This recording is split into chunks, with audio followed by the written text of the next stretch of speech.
Nak, ini sa diri nak. Ikit-kit siya sa kuan. Ikit-kit siya sa abdi ka. Abdi ka sa kuan. Gipaak niya il. Mabaw sa il. Mabaw sa il kaya yung gituhik. Lagi na pala sa food.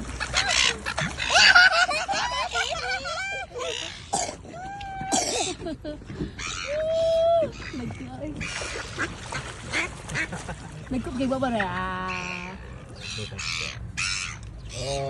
Wow! Papa, why did Ito na send nila ni Juma. why did that